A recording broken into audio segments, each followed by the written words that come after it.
I can't do it. We'll do it live. Do it live! I'll write it and we'll do it live! Mister, will you please wake up? Montana looking, throwing in the end zone. Caught it! Dwight! Palmero over the head of Jenks. Uribe charges, throws, out! And the White Sox have won the World Series. And that'll do it. It's over. The Golden State Warriors return to a familiar place. They're on top of the NBA world. We're down to 2, now to 1. Here's Jordan. Yes! It's all over. The Chicago Bulls. This is Snowman in the Morning. Hey, this promises to be fun. Oh, yeah! Oh, yeah! Back with you for a new week. Good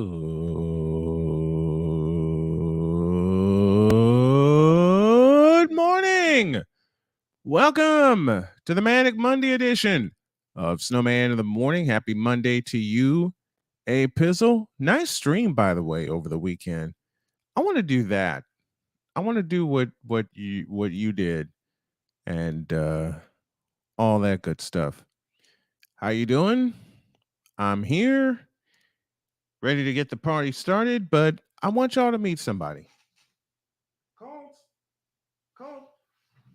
come here. Come here, boy. Having trouble getting a hold of this big guy. Come here. I want y'all to meet the newest member of our family. This big guy is a puppy and we named him Colt. How you doing, big guy? You okay? Okay. Get down. There you go. Good boy. Okay. You can go back to laying down now. Whew. That big guy's heavy. And he's going to be even heavier when he grows all the way up. Man, oh man, I'm glad to have y'all.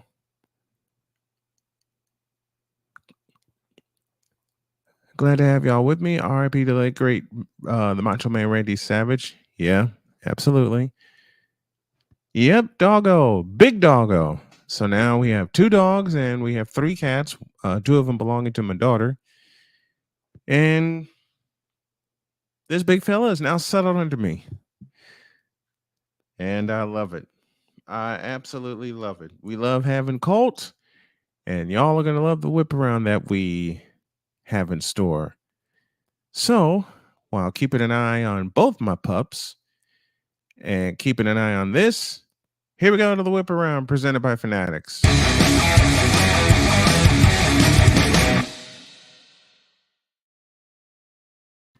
Well. Deion Sanders is at it again. He slams the Pro Football Hall of Fame, saying, "My jacket got to be a different color." According to USA Today, Hall of Fame quarterback Deion Sanders said the Pro Football Hall of Fame is inducting too many players and becoming a free-for-all. Last week, after the Pro Football Hall of Fame induction ceremony in Canton, Ohio, Sanders said in a video posted by Well Off Media that the Hall of Fame is meant for people who changed the game. That definition I agree with. He also said some of those who make the Hall of Fame should be distinguished from others like himself who were game changers. Again, I agree with that. Sanders said, quote, "My Hall of Fame jacket got to be a different color. There needs to be a starting 11. There needs to be an upper room. My head don't belong with some of these other heads in the Hall of Fame," close quote. The head football coach at Jackson State was a first ballot Hall of Famer in 2011 after a career as a 2-time Super Bowl champion, 8-time Pro Bowler, 6-time All-Pro, and defensive player of the year. What do you all think of that? I agree with his definitions. I'll give you that. I agree with his definitions of what a Pro Football Hall of Famer is. Hello, Roger Craig should be in the Hall of Fame, should already be in the Hall of Fame, but no, y'all don't want to put him in there yet. But you know something? I kind of agree with this. The Hall of Fame is for people who changed the game, and he certainly did. Not getting a few others that changed the game, but are not in the Hall of Fame. Roger Craig.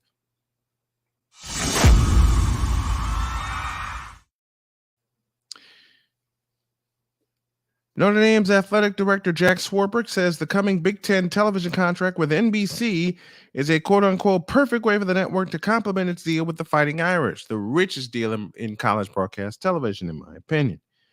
Swarbrick had a live online chat for Notre Dame's Alumni Association Wednesday, which he addressed the recent developments with the Big Ten and how they could impact the school's ability to remain a football independent. The new Big Ten media rights deals are not yet finalized, but the conference is moving toward contracts with Fox, NBC, and CBS. The Big Ten returning to CBS. Hallelujah.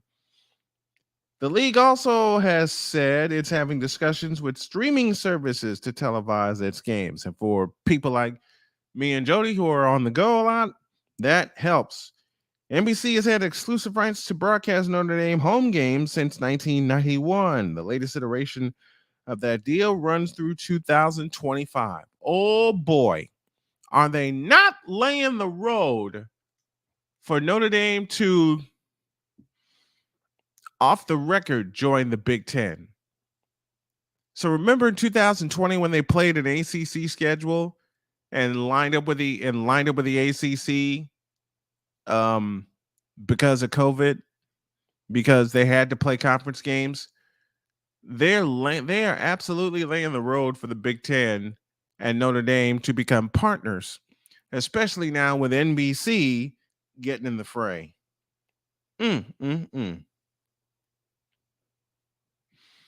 Wow. So the richest broadcast contract in television, Notre Dame home games, is going to become even richer. And don't be surprised within the next couple of years where you see signs pointing to, well, you see signs around Notre Dame Stadium with the Big Ten.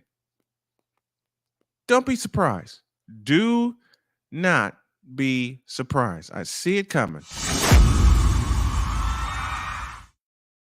The brother of ex-NFL cornerback Aqib Talib wanted for murder after alleged altercation at a youth football game. The brother of former NFL cornerback Aqib Talib is wanted as a suspect in a murder in a Dallas suburb that followed an altercation at the end of a youth football game Saturday night. This is one of the things that I hate about youth football. They go entirely too far. Parents wanting to live vicariously through their kids, parents that didn't take a chance to be involved in athletics now want to do it through their children. And one of these ends up in murder.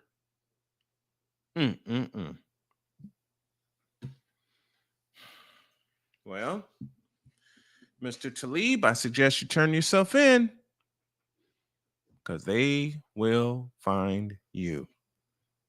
They most certainly will. With that in mind, let's continue.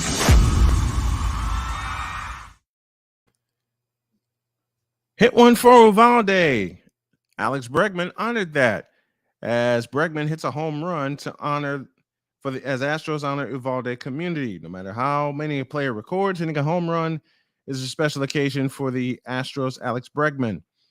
His 2-run homer Sunday had added emotions to it. His 16th home run of the season came in front of 500 family members and friends of the victims of the Uvalde Elementary School shooting, who were invited by Houston as part of Uvalde Strong Day. Good for you, Alex Bregman, who I feel a few years ago got robbed of American League MVP.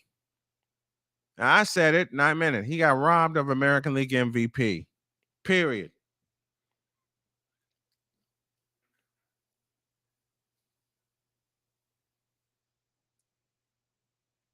He got robbed of American League MVP. Let me get off my soapbox here. That's our whip around for this morning.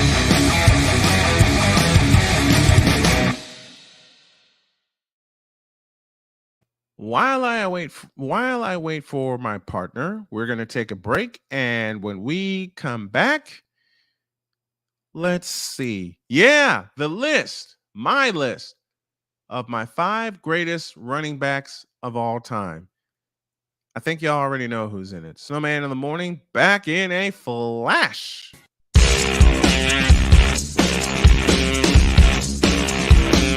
This is Snowman in the Morning.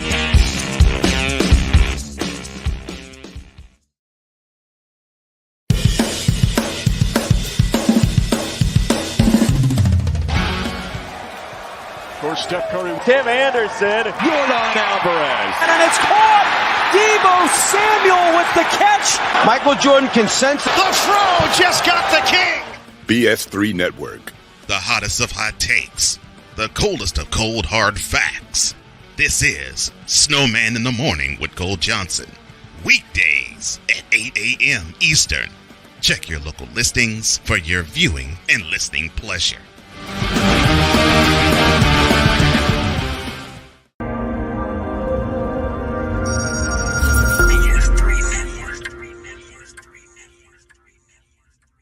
BS3 Network. Changing the way you watch TV.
a TED Talk, but I don't have anything to talk about yet. I'm getting there. Life is for the living. We're not here that long. You can learn anything you want to learn without any money spent. What do I really enjoy? What do I really want out of life? I am your host, W-I-Z-E. Are you in a life holding pattern? Well, this is for you. Welcome to the Stuck in My Mind podcast.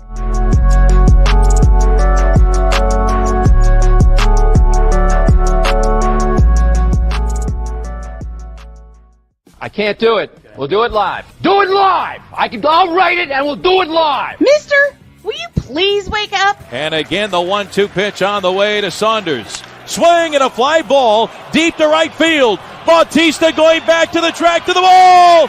Get out the rye bread and mustard, Grandma. It is grand salami time.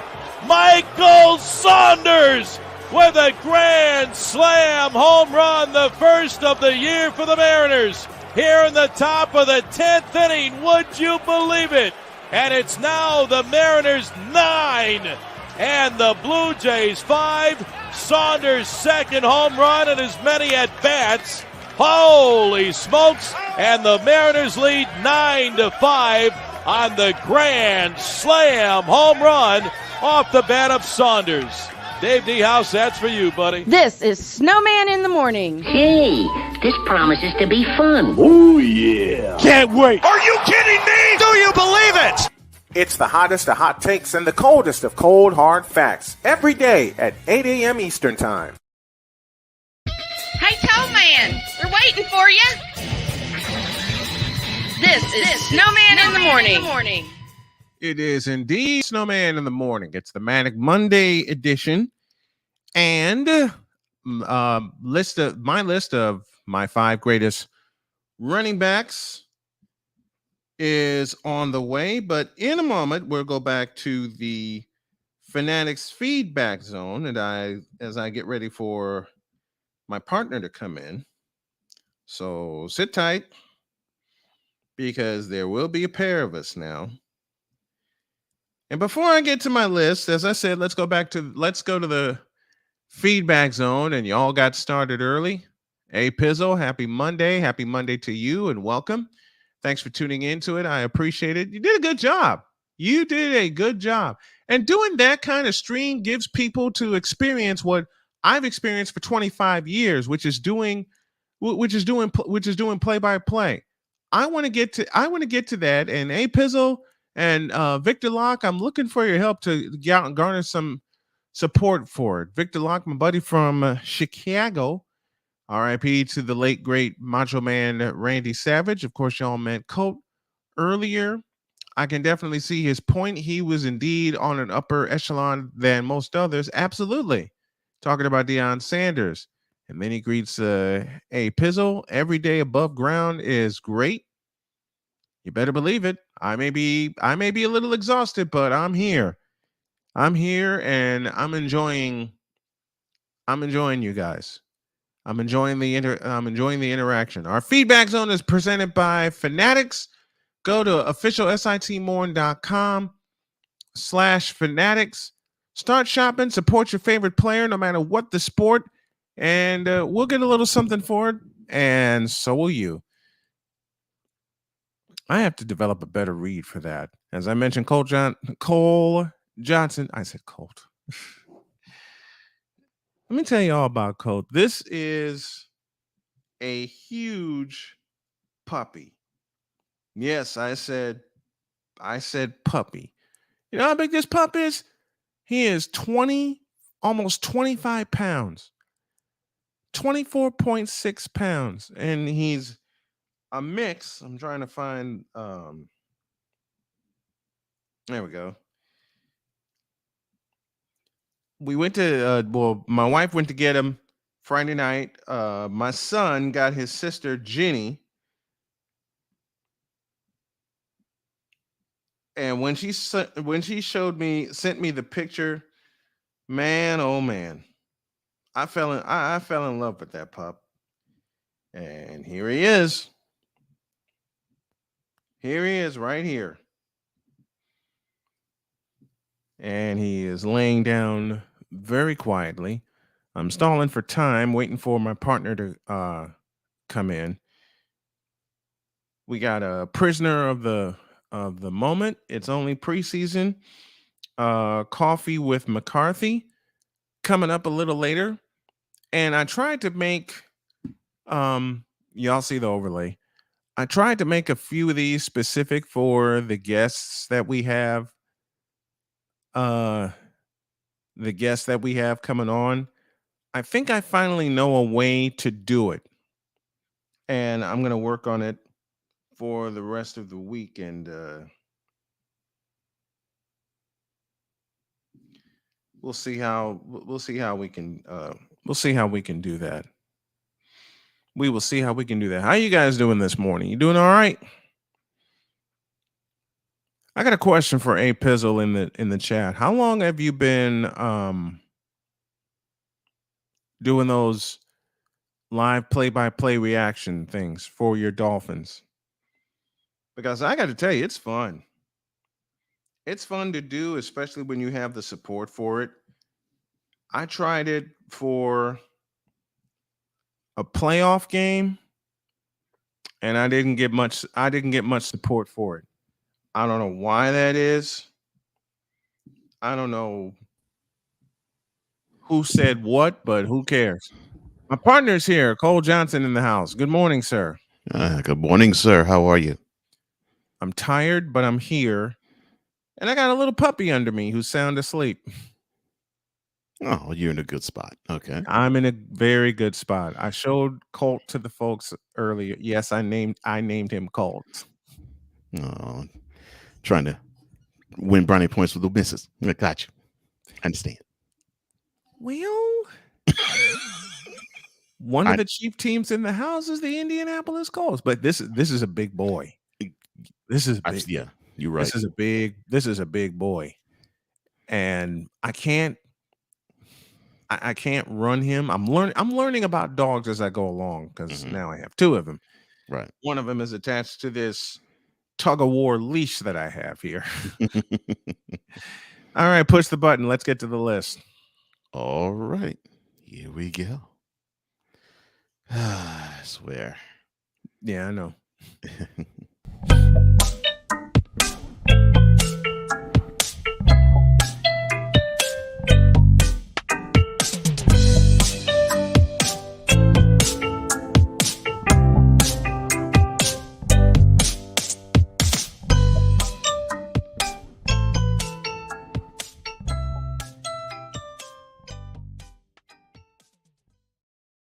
All right, it's time for Snowman's List, brought to you by Monkey Knife Fight. And I'll tell you what inspired this. All right.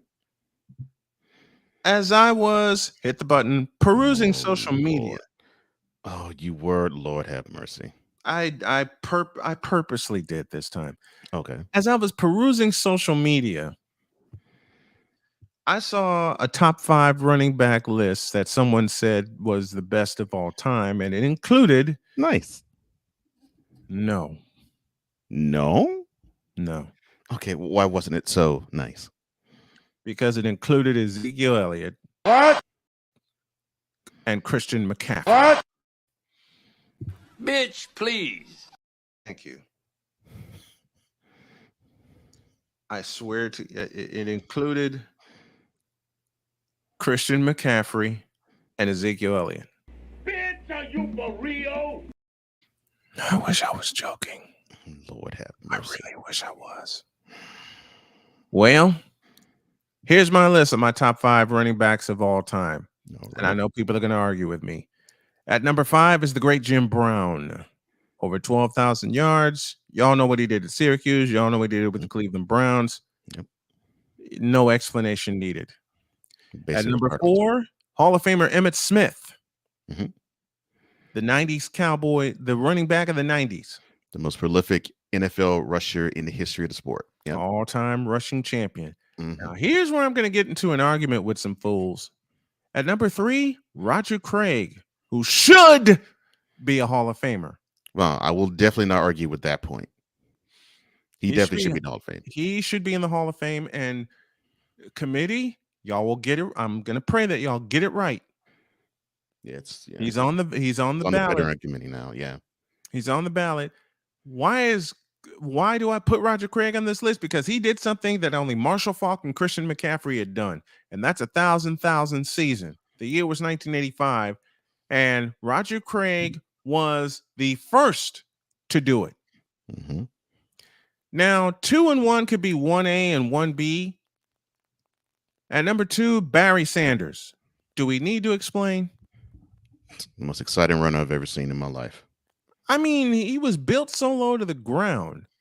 He could stop, shuffle his feet, and think of the run against the Dallas Cowboys in the 91 playoffs. 6 Cowboys had a chance to tackle him, and they didn't. Yeah. Oops. Phenomenal run. Yep. And the top person on my list of running backs of all time, y'all know who he is. Sweetness. Walter Payton. What can't you say about Walter Payton? I'll put it to you like this. When you have Jim Brown, who in my list is actually the number 1 running back of all time, say, give me the heart of Walter Payton, that's all I need to hear. That right there is all I need to hear. I saw that.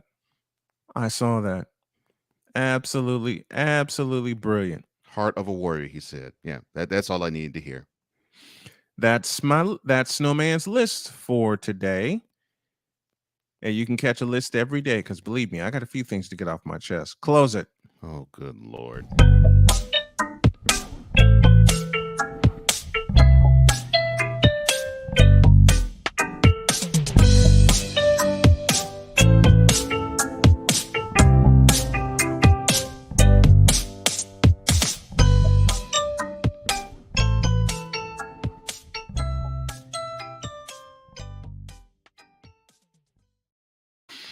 Yeah, mental midgets choose Brady over Montana, and I don't understand why.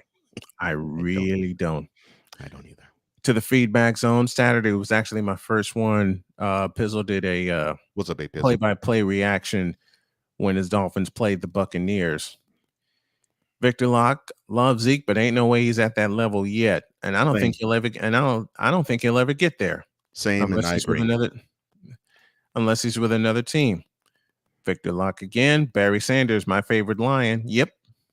No argument. Mine too. No argument here. I mean, mine too. That stretch hand, the silver stretch hand off to number 20. You don't know what he's going to do. You don't know what he's going to do.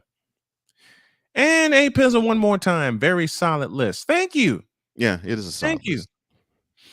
Believe me, there's a few more I could put on that list and make a top 10 instead of a top 5, but wanted to keep it at 5 because, can make an argument for Eric Dickerson, 2,100 yards in 1984. Right. And almost 1,600 the year before. Almost 1,600 the year before. Marshall, in the words of Chris Berman, Marshall Faulk. Yeah. But these are guys that I have on my list. And believe me, like I said, there's going to be some people that will argue against Roger Craig, but take a look at Roger Craig's full body of work. Take a look at his full body of work. And I highlight the 85 season because they're just coming off a Super Bowl win. He set a record, 3 touchdowns in the Super Bowl, first running back to score 3. The 1,000 season of 85, and let's see, what am I missing? 19, 23, and 24. Oh yeah, not 1, not 2, but 3 Super Bowl titles. And with Roger Craig, what he proved was that you can be an all-purpose back and not have to be specialized. Like you don't, you can have the pass catching ability out the backfield, but you can also stay, you can also stay in the game and pass protect, which that's something people do not talk about with him. They don't. They don't. Both their running backs in the 80s, him and Tom Rathman. Yeah. And yeah, he could bounce it outside, but he can also pound it up the middle and hit the gaps in between and go between the tackles and between the guards. Do we mention the run of 88? And I was about to mention that year this proof, your highlighting of 85 proves that he could be the all-purpose back. 88, especially with that run, proved that he could be that 3 down, I will punch you in the mouth because you simply are not man enough to tackle me type of running back. And for those of you who have not seen the run that I featured in an old intro, and I took your advice, Cole, I now have a subscription to videos, and I'm working on some bumps for us. Yeah, I'm learning from you. I'm stepping up my game. I gotta step up my game as a producer of the show. For those of you who wonder the run I'm talking about, let's go back to 1988. Let's go to Anaheim Stadium. Pat Summerall and John Madden on the call. And it gives those guys a little extra weight. Roger Craig still on his feet, still running. What a run by Roger Craig. You'll never see a better one than that. From 46 yards. That's going to be in a lot of highlights for a long time. What an effort by Roger Craig. John Robinson was just saying yesterday he thinks right now Roger Craig is the best running back in the league. I can see why. You know, he has that thing of getting those knees high and keeping the shoulders low. And he makes every team look like they're bad tacklers. Beautiful. But the way he gets that Beautiful high blocking knee action, technique. keeps those feet going like two pistons. Then at the same time that the knees are going high and keeping going, the shoulder can get low to take on a tackler. Beautiful counter blocking. That is an Wow. amazing ability that this guy has. Sorry, I was also admiring the offensive line, how they counter blocked beautifully too. Yep. Sorry about that. Look, you don't have to. You don't have to apologize. I've paid attention to offensive lines for years, you know, and Randy Cross, Steve Wallace, Jesse Sapolu, Randy Cross, Guy McIntyre, and Harris Barton across the front line. Yeah. That year, 88, because he gained over 1,500 yards that year on the ground. 1,500-yard season. That proved that the 49ers offense that people think that is so finesse really isn't finesse. They punched you in the mouth. Yeah, it was just a different way of attacking you. And they had the ability to punch you in the mouth.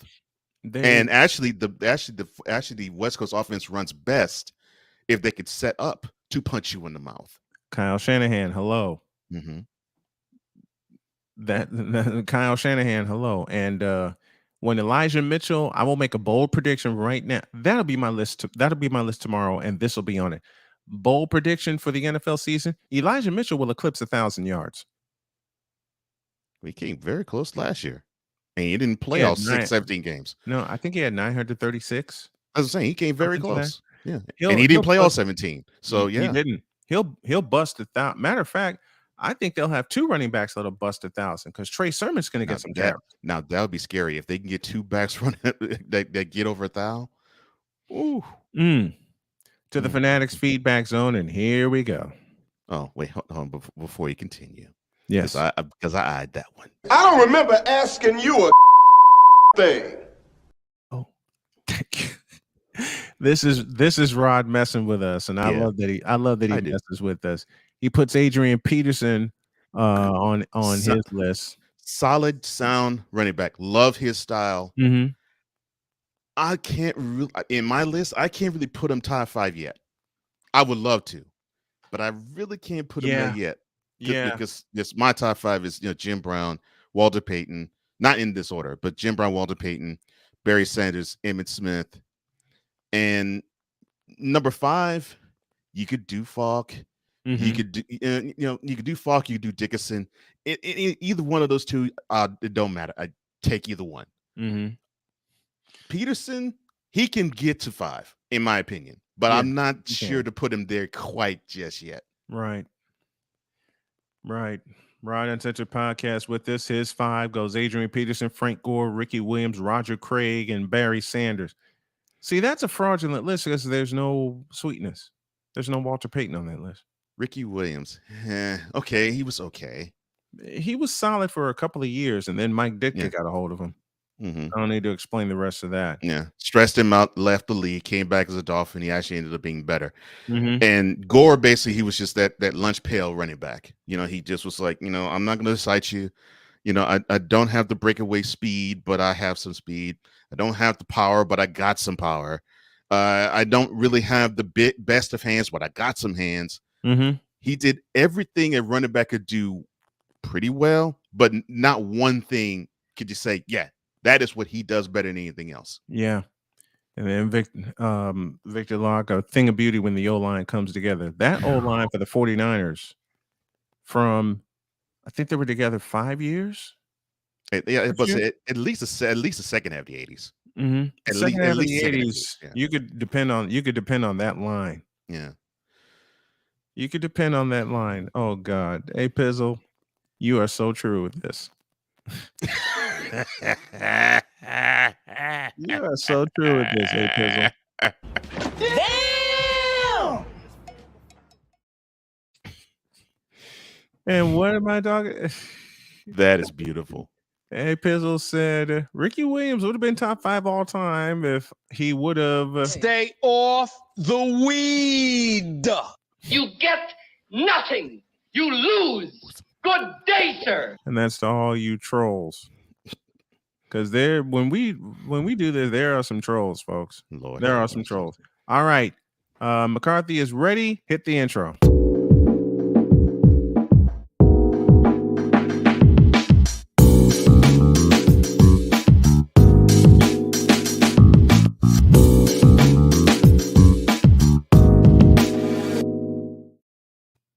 Time for coffee with McCarty.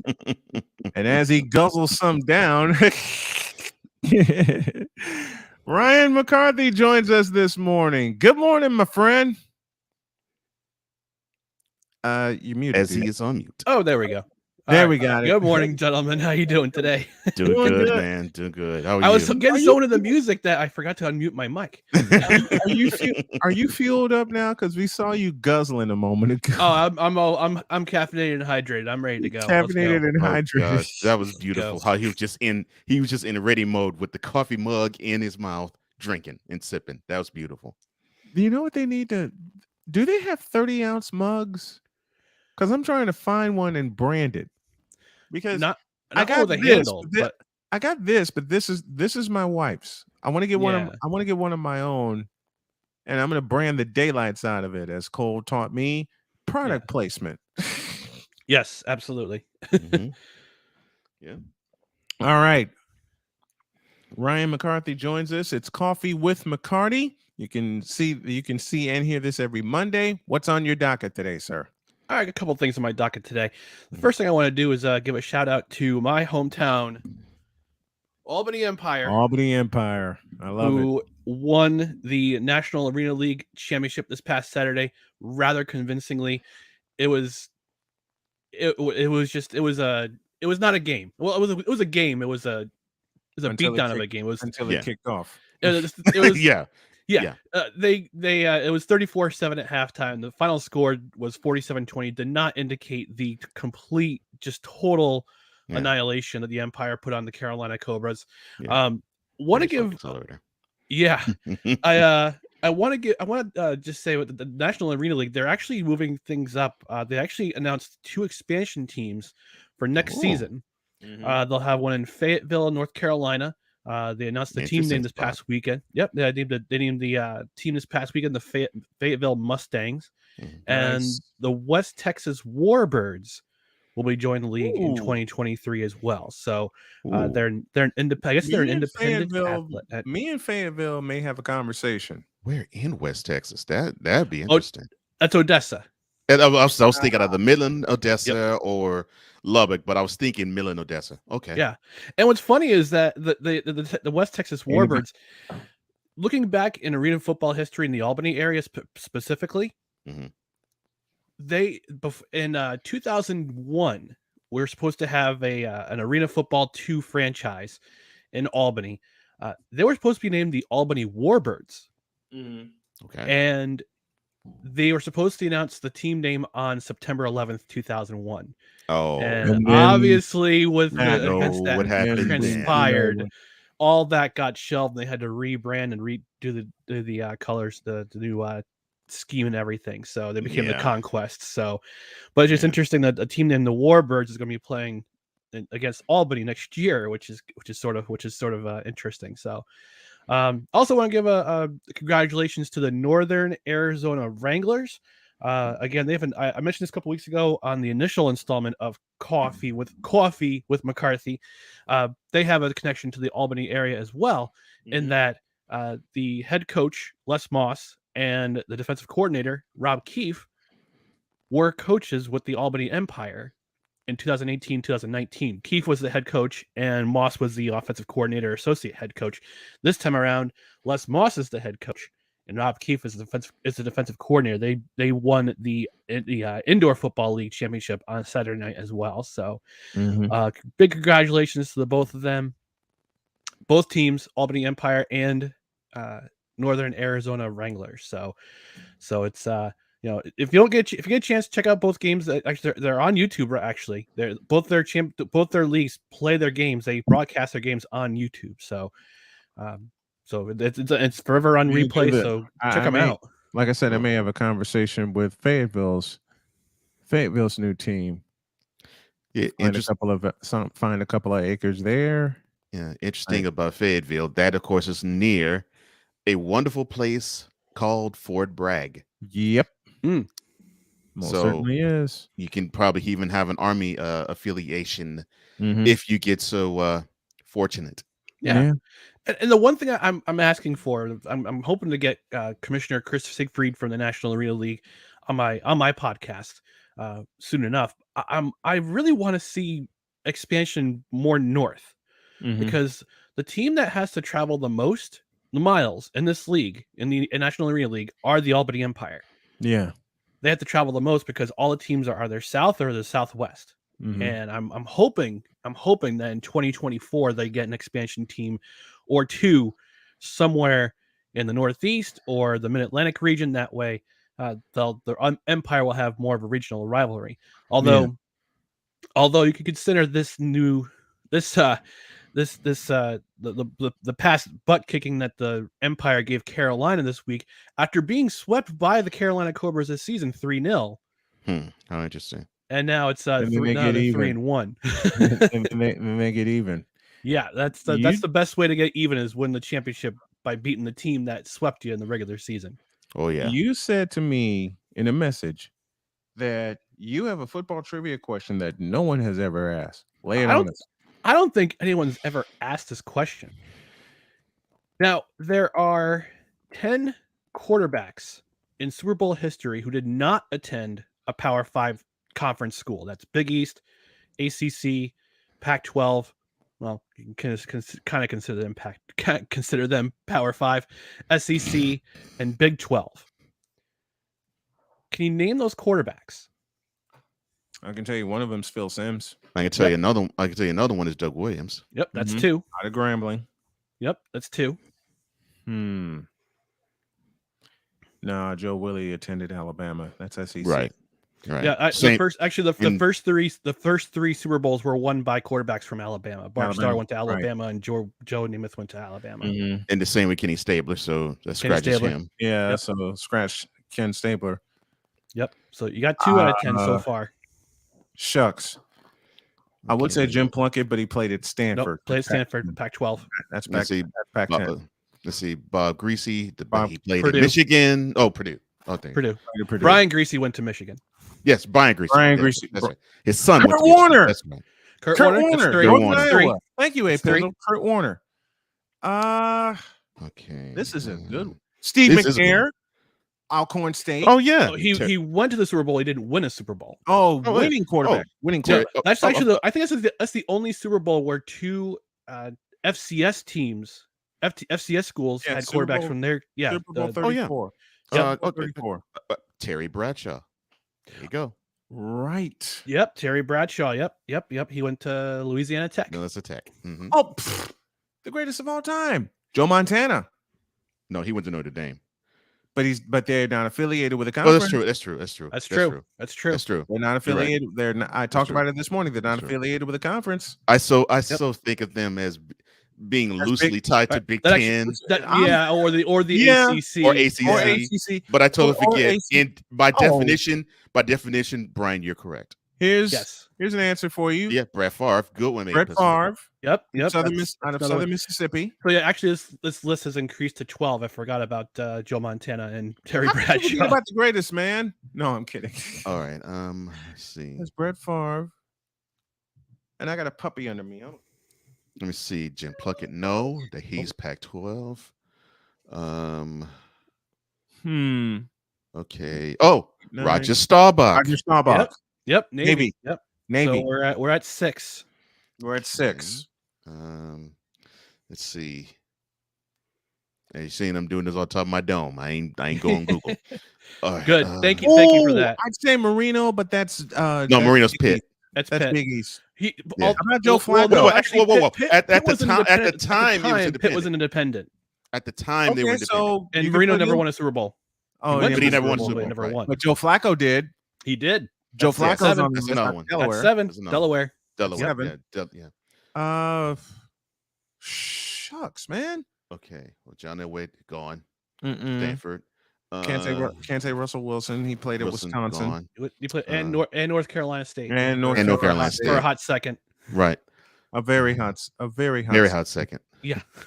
I can't remember where Brad Johnson went. Florida State. That's right. Florida State. That's right. One of the ill-forgotten Super Bowl quarterback winners. You barely remember his name. Yeah. How about Trent Dilfer? Yep. Trent Dilfer's on that list. Fresno State. Okay. All right. That's 9. Okay. You already named Kurt Warner. Let's see. No. Mark Rippon. Mark Rippon went to Washington State. Washington State. Doggone it. Washington State. Okay. Joe Theismann. Notre Dame. That's right. Joe Theismann, Notre Dame. Yep. Another one. That's 13. Actually, 13. 13 now. How can I forget these? Joe Theismann. Okay. Joe Theismann. M-A-N-N. Who? From New Jersey area. Yeah. Jeff Hostetler. West Virginia. West Virginia. But they weren't affiliated with the school at the time. They were not affiliated. They were affiliated with the independent. Not affiliated. So there you go. Yeah, Jeff Hostetler. they were independent All at the right, time. Jeff Hostetler. All right. Super Bowl 25. You guys have 1, 2, 3 left. Okay. Kelly never won, but it didn't matter. He was in Miami. Let me see. Eggman, no. It was UCLA, and for a hot minute, Oklahoma. Let me see.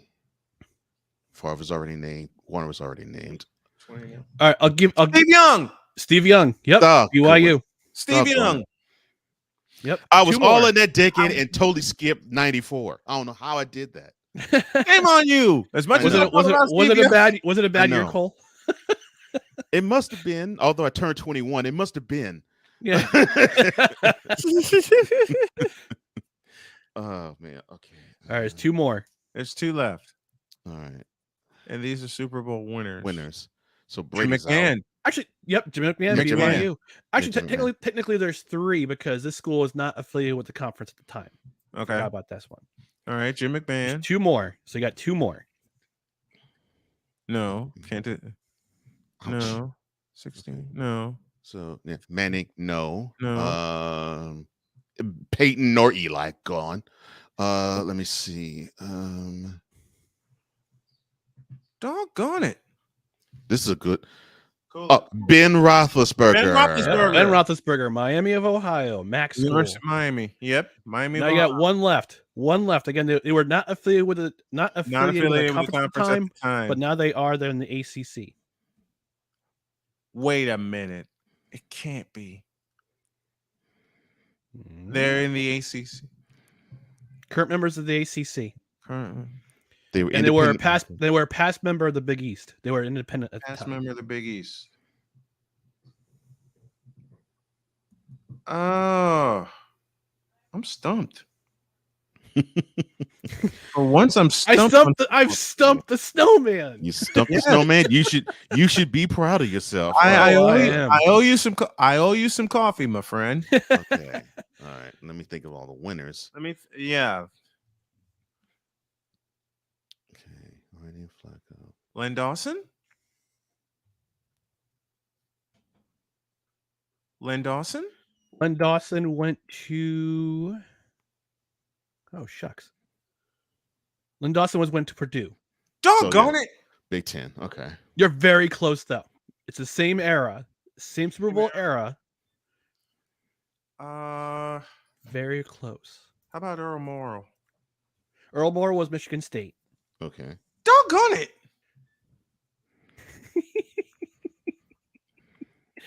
Craig Morton? No. Craig Morton never won. Didn't win. Oh, that's right. I always thought he was on the 72 Cowboys team, but he wasn't.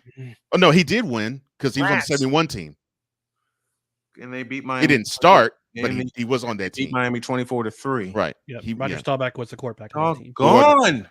7, 8. But technically, since Landry couldn't make up his mind until the end of the season, Morton did start, but he did this thing where first down, Morton would run a play. Second down, Staubach would run a play. The third down, Morton run a play, and so forth and so on for like half a year.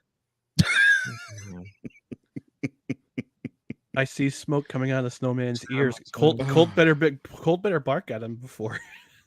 He's already barked at me. That's why I have him under my desk. Because when I came in here, he wouldn't stop crying, and I got to remember this is a puppy. Yep. Yeah. How about Johnny Unitas? Johnny Unitas, Louisville. Good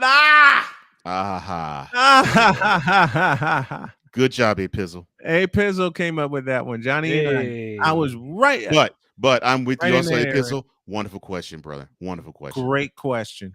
Thank you. Great question. That's Coffee with McCarty with a little bit of trivia mixed in. You can see and hear him every Monday morning to close hour 1. Thank you, my friend. We love you. We'll do it again next week. Take care, guys. Love you too. Thank you, brother.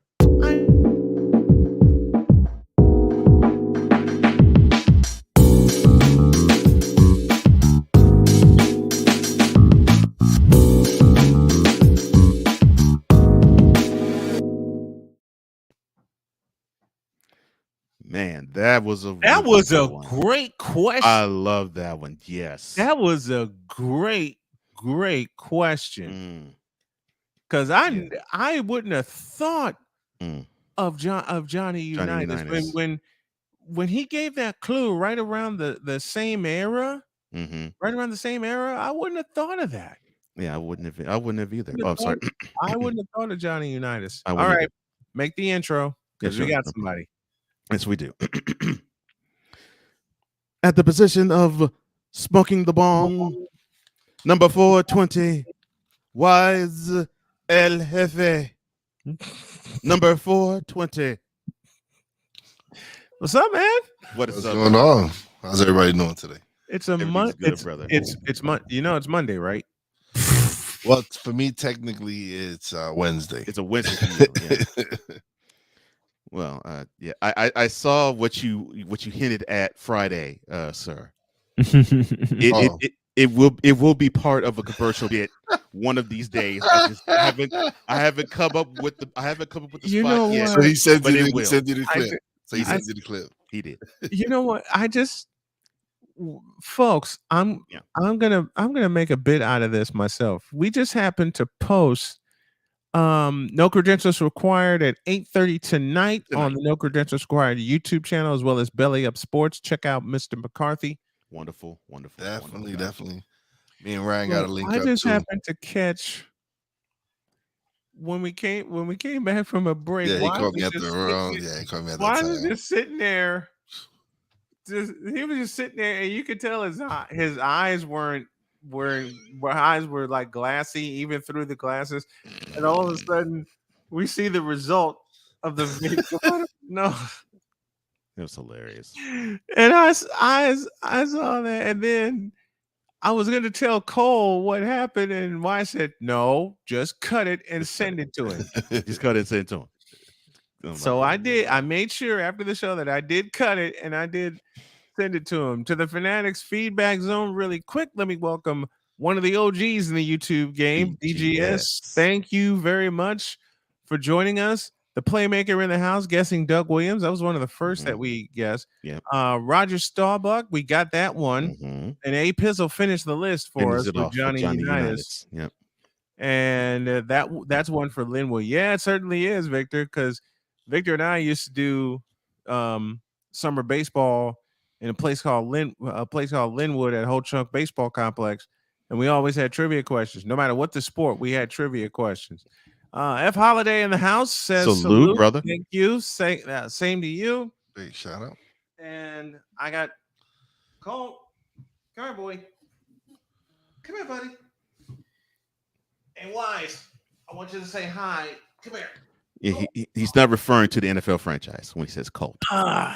This guy's heavy. That's a big boy. Sure is. This is a puppy. I know. That's what I'm saying. It's a big boy. This is Colt.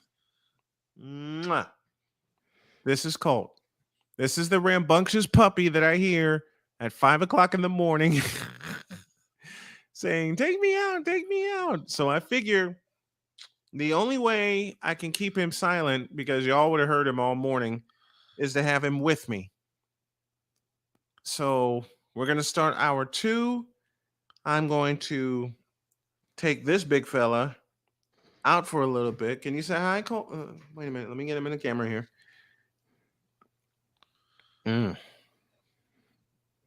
Look at this guy. Look at this big fella.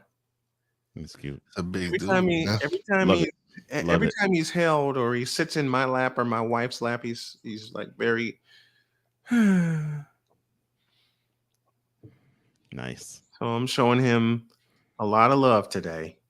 And before I go out for my excursion later, I got to make sure I take care of this guy. So now we have two dogs in the house. We have Colt, and we of course have Lucy, and y'all have seen Lucy before. Yes. Y'all have seen Lucy. Okay, get down, big fella. Lucy's still the boss of the house. So you better believe it. You better believe it. Doesn't matter if he's bigger. Lucy's the boss. Lucy is the boss. Just like all of our households with our wives. Yes, it's the same premise. I got no problem with that. Same.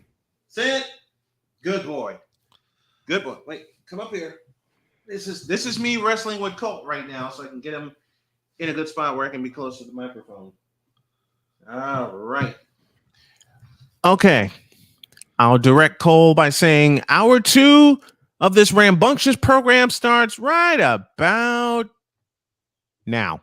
I can't do it. We'll do it live. Do it live. I'll write it and we'll do it live. Mister, will you please wake up? And give those guys a little extra weight. Roger Craig still on his feet, still running. What a run by Roger Craig. You'll never see a better one than that. From 46 yards. He has that thing of getting those knees high and keeping the shoulders low. And he makes every team look like they're bad tacklers. Watch the way he gets that high knee action, keeps those feet going like two pistons. Then, at the same time that the knees are going high and keeping going, the shoulder can get low to take on a tackler. This is Snowman in the Morning. Hey, this promises to be fun. Oh, yeah. Can't wait. Are you kidding me? Do you believe it? Yeah, we believe it. This is hour 2 with Wise El Jefe and Cole Johnson, Snowman here. And somebody had a question for me in the chat. And where is it? I'm not even going to show that. I'm not going to show that comment. This is the question that Rod had for me. All right. My thoughts on 49ers versus Packers. The 49ers are going to be dangerous. I will open up. I know it's only August, but sometimes you have moments in the preseason that'll make you go, damn. So I got a question though. Okay. All right. So are you officially, I know you said you were, but now are you really officially on the Train Lands wagon? I'm on the 49ers wagon. Okay. All right. How's that? Okay, so but how you having good feelings about Trey Lance? How about I'm that? on the 49ers wagon. Trey Lance does this. He's giving you that. He's giving you that. He don't want to answer. He don't want to answer. Yeah, I get it. yeah. He's giving you that on the Cincinnati answer that Bill Belichick did one time. I'm Sick. reserving. I'm reserving judgment of Trey Lance for September when we go to Chicago and beat their asses. I mean, when we play the Bears. I'm sorry. All right. Okay. So it takes just to clarify, if he starts out red hot and your team is winning, that's one world alone. Right. We're gonna. I want to see what the kid does. And he only played like two series. He only played sparingly, yes. He only played two series, so you can get excited, but you can't get overly excited because Kyle Shanahan is going to get everybody involved. Oh no, yeah. But from what I hear, he's having a great camp. He is, and he's looking the part. He's looking the part. So we'll see. I want to see it in September. I'm old school. I want to see it beginning in September, and I hope we go to Soldier Field and pound their asses into the dirt. Why do I say that? I got a very dear friend, Andre Morgan, big time Bears fan. I saw many memes with him, and I'm just cracking up because he gives stuff to me like I give to him. It's like, and the hate begins. I haven't seen anything impressive with the Chicago Bears. Yeah, they beat Kansas City. Yeah, they scored 19 straight points. But riddle me this. Are we going to see the same thing in September? Congratulations. You're able to perform well in the preseason. I will remind you, the 2008 Lions, they went 4-0 in the preseason. And didn't win a doggone game. When it really counted. And didn't win a doggone game. Speaking of which, you, Sir Cole, have something you described to me. And while we're talking NFL preseason, there were a couple of people that were prisoner of the moment. All yours. All right. So I get that we're all giddy and excited that the NFL is on the horizon and that 3 weeks from Thursday, the kickoff to the 2022 season will begin in earnest. So I'm giddy. I'm excited because look, I'm a football fan and I used to play the sport. So I love it. I have an intense connection, a unique connection with it. So why was it when I was perusing social media that I had the chance to, and I'm going to look right at one Mr. Wise El Jefe when I say this.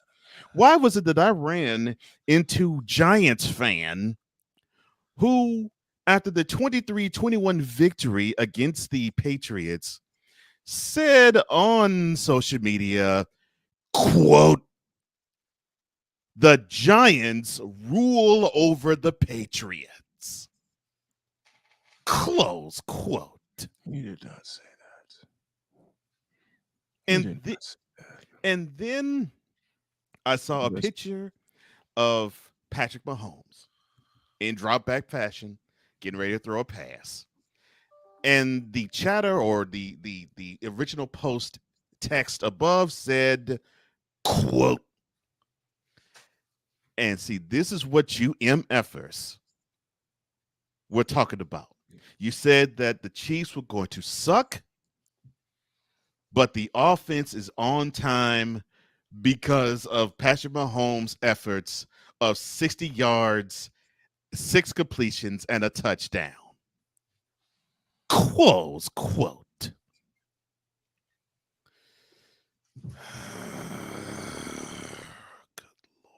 Bitch, are you for real? There's August. Did they think? No, but honestly, did they think it was Tyreek Hill who made Patrick Mahomes, or is I don't get it. Like Patrick Mahomes is one of the top 5 quarterbacks in the NFL. At worst, yes. And, At worst, he's one of the top 5 quarterbacks in the league. Yes. And I don't think one receiver made him. He spreads the ball. Plus he has a heck. If he continues the way he's going, a Hall of Fame tight end as well. And he's had some running backs behind him, but they've replaced him with some solid receivers. Yeah. Now they're hoping Juju Smith-Schuster is one of those replacements. Yeah. You know, for those, I'll attack that too. For those who thought that the Chiefs' offense was going to go in arrears simply because Tyreek Hill was no longer there. Cocaine is a hell of a drug. I don't understand your line of thought. The train of thought, I don't get it. I mean, Kareem Hunt, who was fire on that offense, but until he decided to throw a right cross to a blonde woman in a hotel in Ohio, he left the team. If correct me if I'm wrong, they didn't win a chip when he was on the team, but they won one after him and went to another Super Bowl after him. So one man does not make an offense, except if it is a quarterback that is elite versus a quarterback that's garbage. Yes. Outside of that, there isn't one man that makes an offense. But then you add an elite quarterback to that offense, because Andy Reid has always had. He had Donovan McNabb in Philly. Right. He has Mahomes here. So he's worked with elite quarterbacks. It's not like he hasn't had, so he knows what to do with them. He's Andy Reid is an offensive, that's his thing. He's an offensive guy. This is how you know that Andy Reid knows what he's doing on offense and with quarterbacks. Michael Vick's best year was with him. Yeah. That's all you need to know. Michael Vick's best NFL year was when Andy Reid was coaching him. That is how good of an offensive mind Andy Reid is. Yes. And yes, he got a chance to learn how to be an offensive mind by being offense coordinator of the Packers at the time when Favre was starting to become MVP worthy. But he's he comes from the homeroom tree. Yeah, he comes from the homeroom tree. Right. Yes. A lot of great coaches come from the homeroom tree. Yeah. One of them, the last name is Shanahan.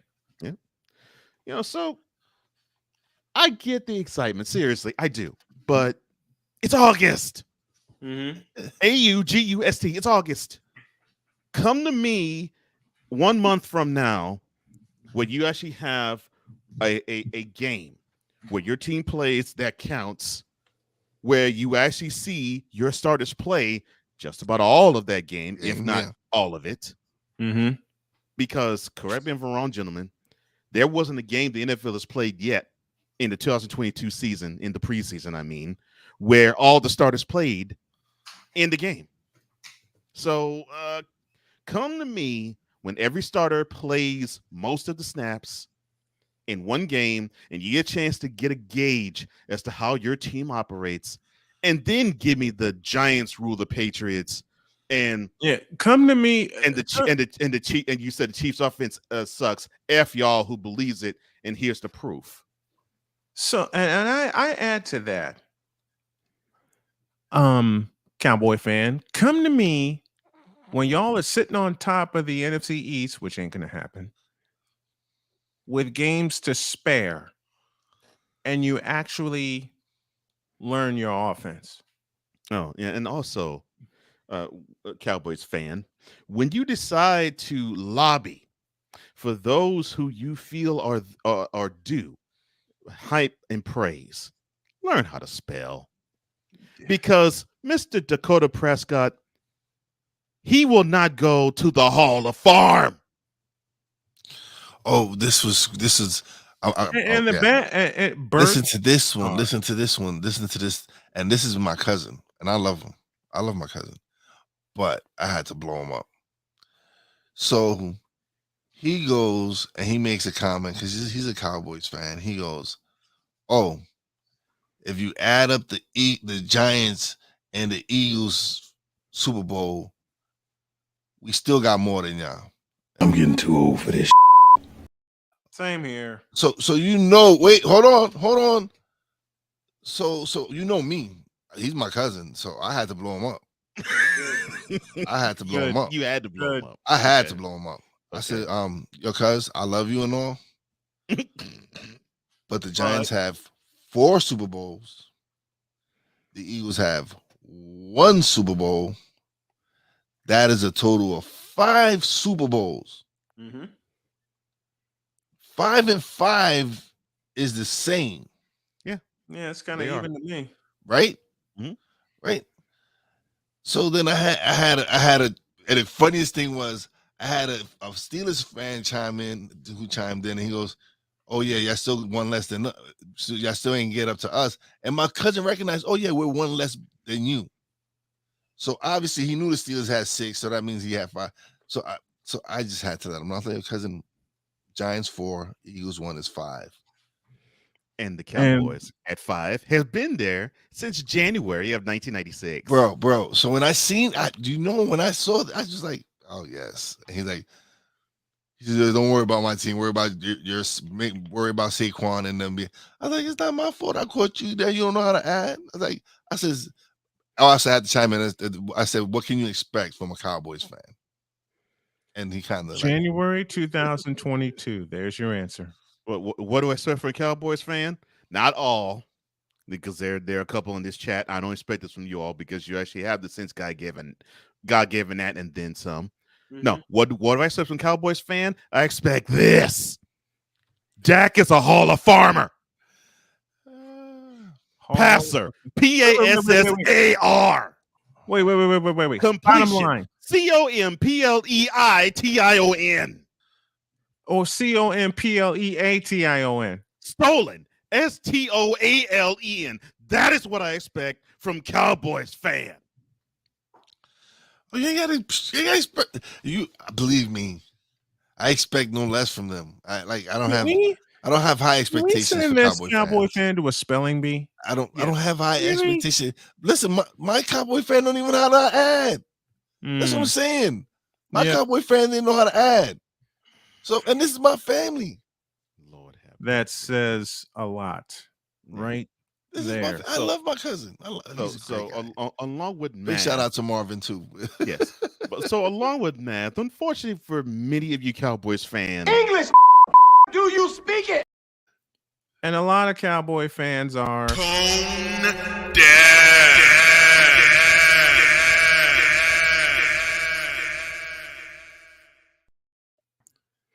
And that completes our where it is. Where is it? Okay. Where it is. Trisha. Trisha. Oh, I gosh. got it. I got it. I am not fueled today. That completes this edition of Prisoner of the Moment. Now, and Trisha, I will say this. I have nothing against the Cowboys organization. In fact, I like most of the Cowboys organization. The only problem that I have with the Cowboys organization is that I love it when Gerald acts as though he has no sense at all. He's much more entertaining when he's putting a 25-year-old blonde in his press box and he's reaching up her skirt. That is when I love Gerald. The Gerald that acts as though he has sense, I'm not a fan of. I'm like, no, act up. Say something foolish. Say something stupid. That is when I'm entertained by you. And he already has. But the Cowboys as an organization, I have no problem with. Cowboys fans, I don't have a problem with all. I have a problem with many of them because I grew up with them. And they are absolutely Space Cadet Central. Yeah, they are. Not all of them. Many of them are. I have some good friends of mine that are Cowboy fans, and we just rib each other to the end. But yeah, some of them are just, I'm telling you, man, like, yeah, you ain't gonna tell me twice. Some are straight up Fruit Loop troops. Some of them really are, and I'm like, good Lord. Some of the fans' reaction after they lost to my 49ers in January were priceless. It's like you Sean just Stewart from Sports of America joins what's us. up, Sean? Good morning. Good morning to you, Sean. Morning, Sean. Andrew says now Washington will finish last. No, Cowboys will finish last. No, well, I have no. faith. Hoping they finish last, but I I don't have think they no will. faith in the Dallas Cowboys whatsoever. And yeah, I said it. Bert Starr. Oh God. Thank you, Ryan. That utter ridiculousness. And Victor says Dallas will be on top by week 2, then at the bottom by week 4. You know, I can agree with that. Matter of fact, we'll do some schedule predictions. We'll start some schedule predictions. I don't know how I'm going to pull that off, but we're going to do some schedule predictions beginning this week. Ryan McCarthy in the feedback zone. That's kind of an atrocity. The World Court may bring up the creator of that meme on Crimes Against Humanity. Oh my gosh. I love it. A lot of fans of certain teams are clutching at straws. Yeah, I'll give you 2 right now. Chicago Bears and Dallas Cowboys. What's up, Wise? It just blows your mind with like I have spell check on my computer, so I know when I misspell a word, the squiggly lines come up, and that's telling me I missed the spell of the word. So spelling the right word. So no Cowboys fan, all of you out there, unite against those who want to lobby for Dakota Prescott being a Hall of Famer. Oh, jeez. Hey, you would think. And I did not make this up. No. That's what I'm telling you. Like, I experienced it. That's what I'm saying. Because, like I said, I love my cousin, but I experienced bro, 5 since when is it 5-5? Since when is that? I'll take us to break with this with this right here. Hey, Cowboy fan, you're so excited about your team, and how did Cole put it? You know, going to the Super Bowl, right? You know, we're going to the Super Bowl, right? You know my response to this? Yeah.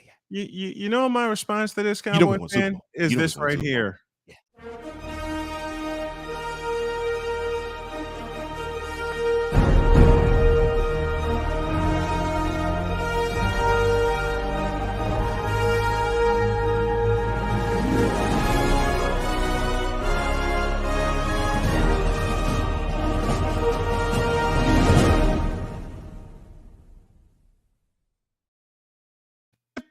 Minutes, 15 minutes after Dak Prescott ruined the last opportunity for the Cowboys to make it further this past January, I kept hearing, you know, we're going to Super Bowl next year, right? You know, going to Super.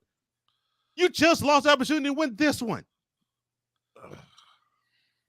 Yeah, you know what? You gotta give them that dedication, man. They like dedication, my ass. I'm sorry. Dedication, my ass. This isn't directed to you in spite. This is directed to you in love. Dedication. Bitch, are you for real? Dedication. You know what? I was just trolling. I've said this so many times over, and I will continue to say it. Cowboy fan, the delusional ones. Cowboy fans are like Cub fans. And I lived with both. That's bad.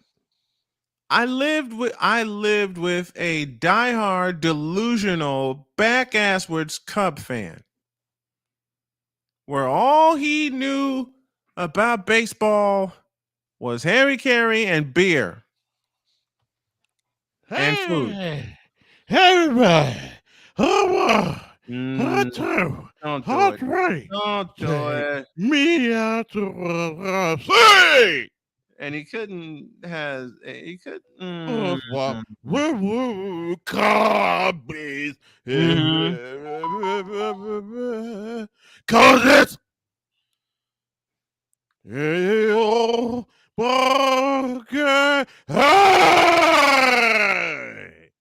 let's get some bra. He couldn't.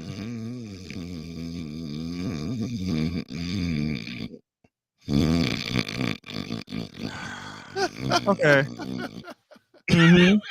And that was the bottom of the 7th inning. Right. I'll tell you a funny story. I was working in Linwood doing youth baseball. It was 2006, and the White Sox were playing the Cubs. Good Lord, the Scrubs. The Scrubs. That's better than what I got for the Mets. You ain't got to tell me that twice. But the Mets It was it was 6-5 in favor of the Scrubs. Mm-hmm. In the top of the 9th inning. Mm-hmm. They get the first 2-man out, and the next 2 men with a hit by pitch and an infield single. Ryan Dempster was the closer, and then AJ Pierzynski steps up and does this. And now Pierzynski with 2 outs, top of the 9th. Wall hit, right field. White Sox take the lead.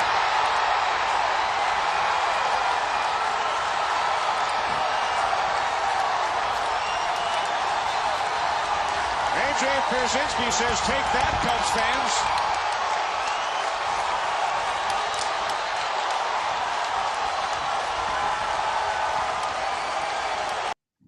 Victor was on the phone with me, and he described that home run, and a bunch of kids came running out of the snack bar, so excited because they were giving me reports. I couldn't watch the game because I had a game in front of me. Right. They were giving me reports, and they come flying out of the snack bar saying, AJ just hit a home run. AJ just hit a home run. I got Victor in my earpiece describing said home run to me. And I turned on the microphone during a break, and I said, update from Wrigley. AJ Pierzynski, and I paused and looked both ways, has just hit a 3-run home run. I got White Sox fans to my right, and they're going nuts. They're going nuts. And then I announced the score, and I said, White Sox 8, Cubs 6. And to my left, there were a stand full of Cub fans, and they, at the same time, all at once, in unison, they all went, no!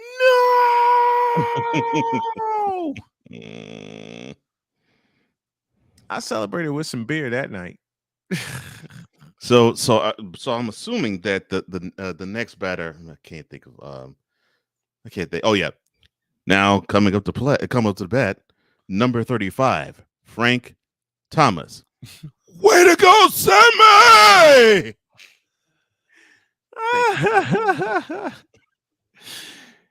But man, when that happened and the kids come flying out. And I announced the score, and you hear the no. That sounds like a movie. From all the Cub fans. I laughed my head off. That sounds straight out of a movie. For the rest of the day. Every time I hear that way to go to Sammy, it brings me to delirious. Mm-hmm. It does, yeah. Speaking of Frank Thomas, Thomas drills one to deep left field. If it's fair, it's out of here by a mile, and it is fair. You've been hurt.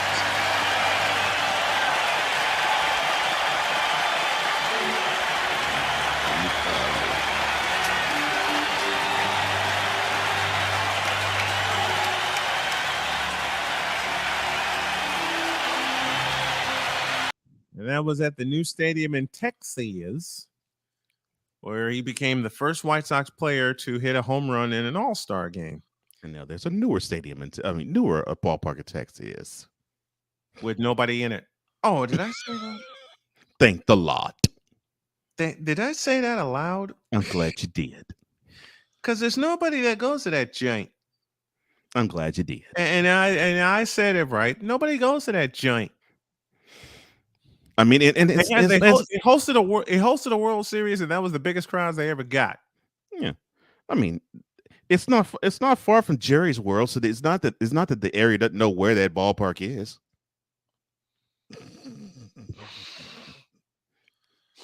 And the XFL's coming back and playing in the old stadium.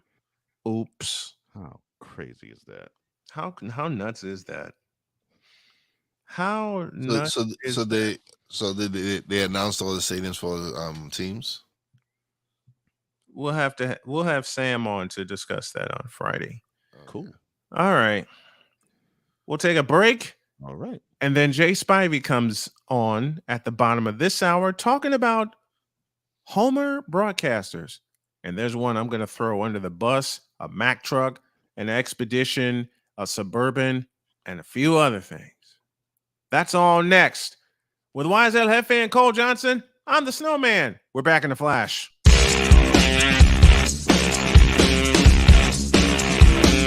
This is Snowman in the Morning.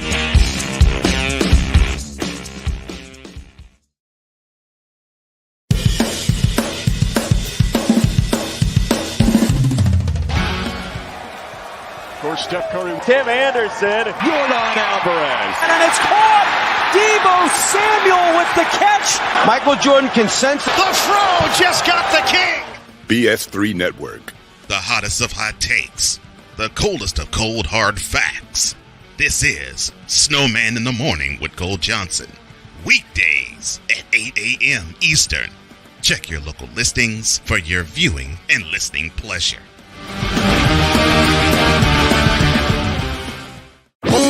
If you're looking for a sports program that gives you the flavor. Washington Commanders? Really? This whole thing stinks to high heaven. That pulls no punches. Thuggish act by a thuggish actor. That gives you some humor. Praise everything LeBron does and never criticize it. If you want a show that gives you good times, then this is that show. I am Cole Johnson, and welcome to Cole Sports with a Z. Every Friday on Patreon, and every Saturday on YouTube, Spreaker, and all other outlets.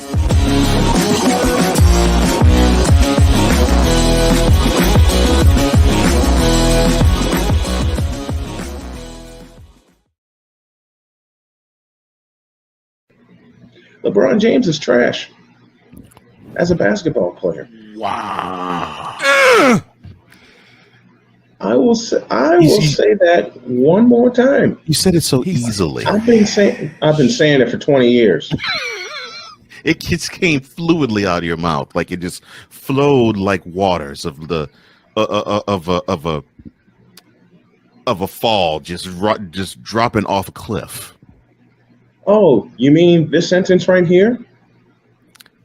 Quote. LeBron James as a basketball player is pure, unadulterated trash and has been for 20 years. Close quote. Yeah, I said that, and I'm going to say a whole lot more if you tune in every day to Snowman in the Morning with Cole Johnson at 8 a.m. Eastern Time. 'Cause we take this job so serious. What in the all types of blue hell? This is Snowman in the Morning with Cole Johnson.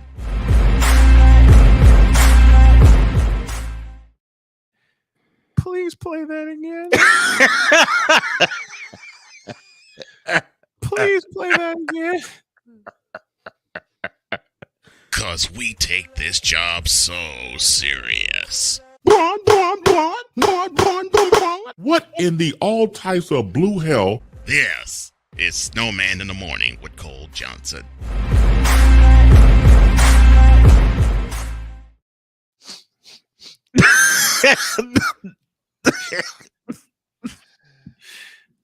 What in the...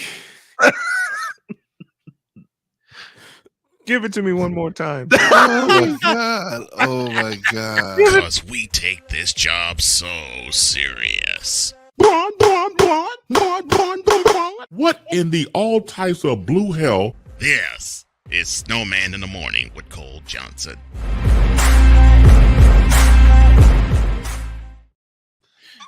He said, what in the blue hell? Yo, he did. He put that Braun. Yes, he did. Yes, he did. Wait a Yo. minute. When Cole sent that to me yesterday. Oh my heavens. Oh man. We were both, Jody and I were feeling a little down. Oh I Lord. came to her and I said, "Baby, I have something that'll cheer us both up." She said, "Lay it on me." And I played that. Oh my God, we were both crying from laughter. That was It's just so wrong. It's so wrong. It's so brilliant. Thank you, Sick. That is Yes, so wrong. yes. Mr. McCarthy. We've That's for you. We just can't. Yeah, like I don't know how many times I gotta say it. Like the man's a genius. I don't, Do it again. like, Do it again. Because we take this job so serious. What in the all types of blue hell? This is Snowman in the Morning with Cole Johnson.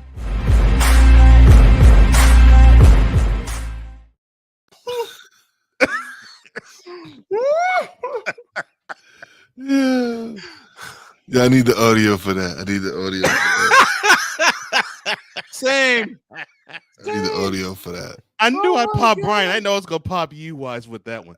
Oh my I need God. the audio for that one. You'll get it. You'll get it, brother. I gotta put that on the radio station. I gotta put that. Yeah, I gotta have people be like, what the hell is that? Yeah.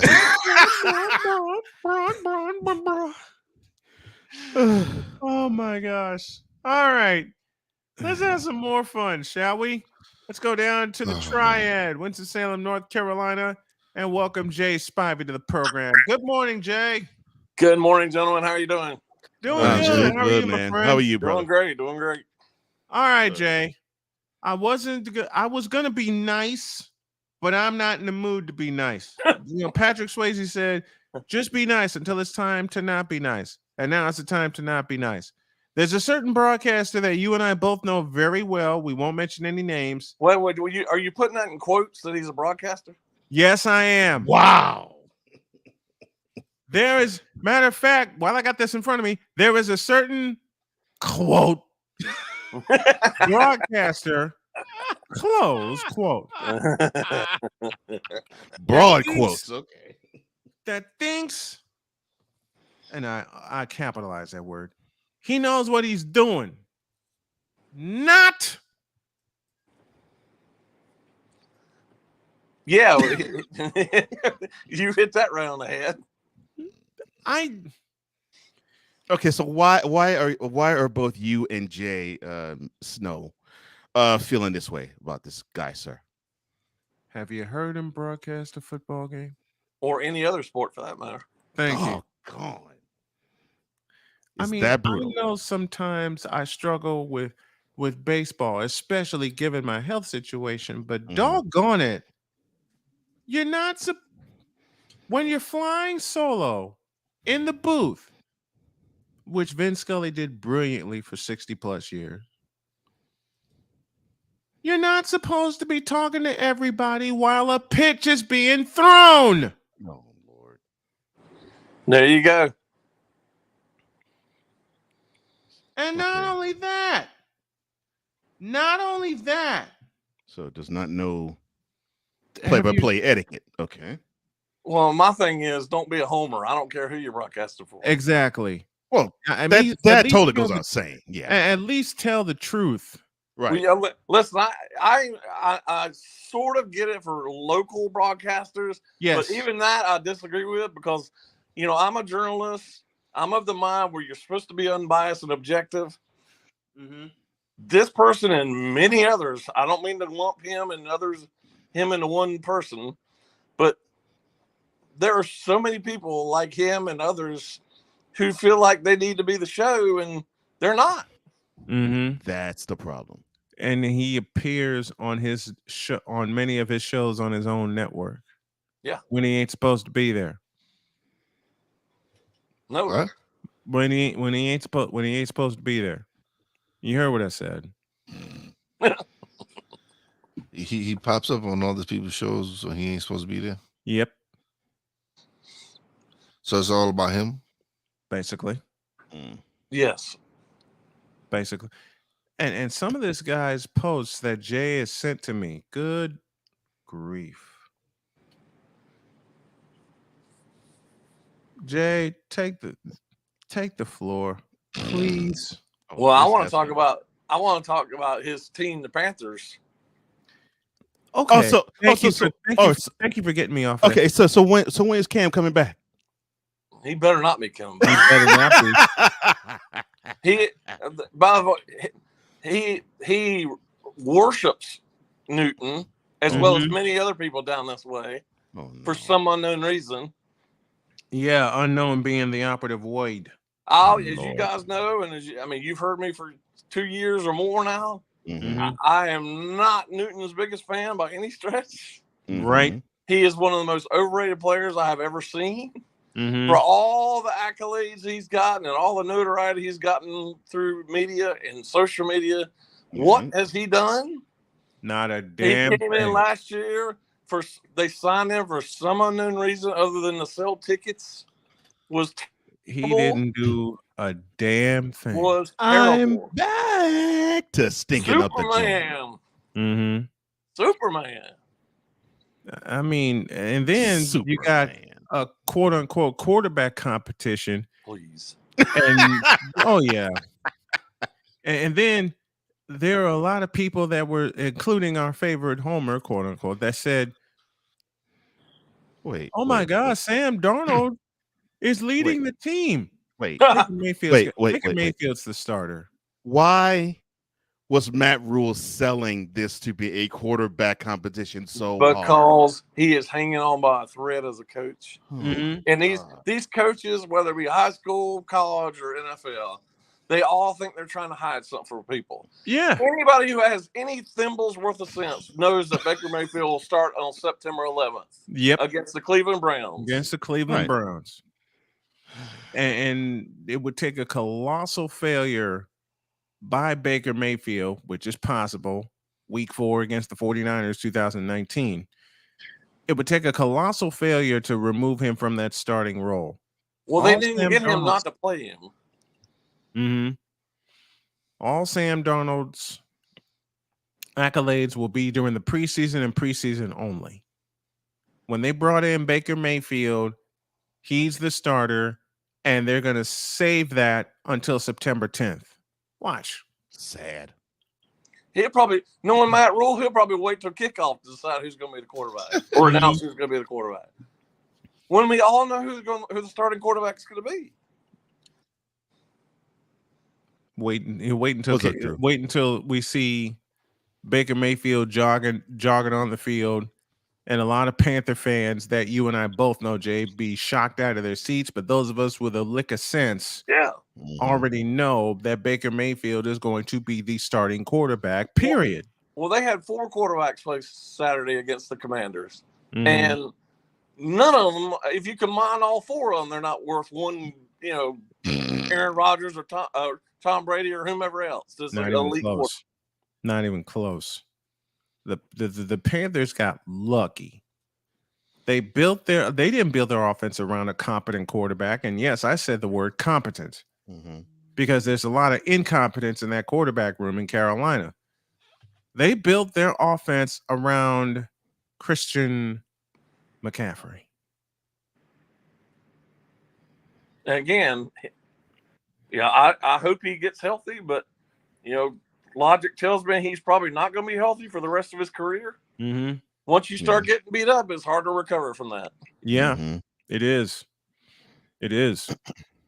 And that's the Panthers. He's had he's barely played the last 2 or 3 years. He played against Kansas City. He got injured and he sat out again. And that's what happens when you. That's kind of what happens when you sign a guy like him, and he deserved the money. Don't get me wrong. But that's what happens when you give a guy a long-term contract like this. When he has as many touches as he gets. Yeah.